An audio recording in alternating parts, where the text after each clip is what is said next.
Attention, dans cet épisode, il y a beaucoup de spoilers de la série Game of Thrones. Mais rassurez-vous, vous serez prévenus par ce petit logo. Salut à tous et bienvenue dans Contradico. Aujourd'hui, nous allons parler de Game of Thrones. Mais pas seulement de Game of Thrones, mais surtout, pourquoi Game of Thrones? C'est naze.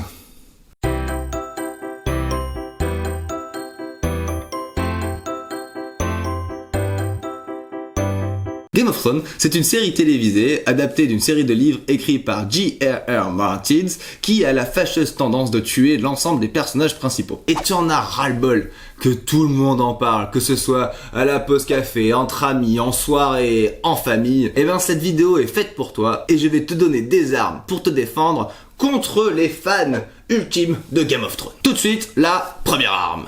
L'histoire est beaucoup trop complexe. Alors certains diront que ça change un peu des séries qui sont abrutissantes, mais là l'exercice est complètement poussé à l'extrême. Tellement que des fois on en vient à se dire qu'il faudrait peut-être avoir l'ensemble des bouquins toujours à disposition, une carte du monde et une généalogie globale pour pouvoir un peu récupérer tous les liens et comprendre tous les rouages de la série. Vous me croyez pas? Je vais vous donner un exemple. On va prendre le procès de Tyrion dans la saison 4. Et me dites pas que je vous ai spoilé parce que je vous aurais prévenu. Allez, top! Tyrion est accusé du meurtre de son neveu Joffrey, qui est le fils de Cersei qu'il a eu avec Jaime, son frère. Après la défaite sanglante se tient donc le procès de Tyrion. Après les témoignages accablants de Varys, l'eunuque manipulateur, et Shae, la prostituée et surtout maîtresse de Tyrion, il est condamné à mort par ni plus ni moins que son père, Tywin. Pour le sauver de son sort, Jaime, oui, le frère incestueux avec sa sœur, donc Jaime aide Tyrion à s'enfuir. Tyrion, libéré et l'ayant un peu mauvaise contre son père, va le voir dans sa chambre et la surprise trouve Shae, son ex-copine qu'il a humiliée et qui donc se tape son père, ni une ni deux. Il la tue et va tuer son père Tywin, sur le trône. Mais les toilettes. Il s'enfuit donc de Port-Royal, et grâce à qui? Grâce à son nouveau meilleur pote, Varys, et il va rejoindre Daenerys pour être bien sûr son nouveau conseiller.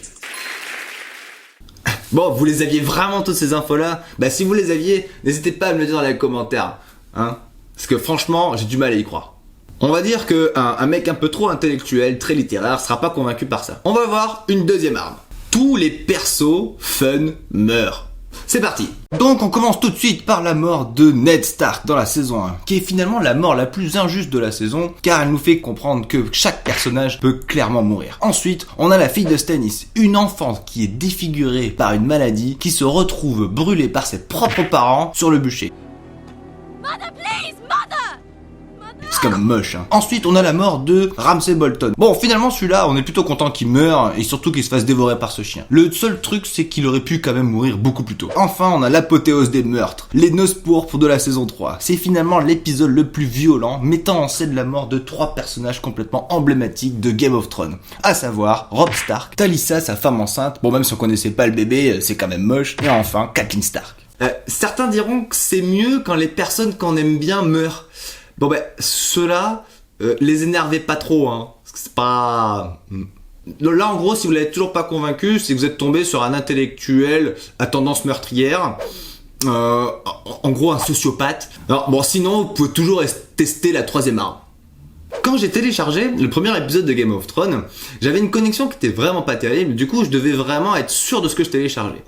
Et donc, une technique qu'on avait à l'époque, qu'on n'avait pas beaucoup de connexion, on allait voir des petits bouts des épisodes pour savoir si on était bien en train de télécharger la bonne chose. Et une fois sur deux que je faisais un aperçu, je tombais sur soit une paire de seins, soit une scène de sexe. Du coup, impossible de savoir si j'étais tombé sur vraiment l'épisode de Game of Thrones ou sur une version porno d'Heroic Fantasy complètement dégueulasse. Si vous êtes une fille ou un homme célibataire, en fait, ça, vous vous en fichez un peu. C'est une véritable raison d'arrêter si vous êtes en couple. Je m'explique. Prenons comme exemple le dessin de Speak.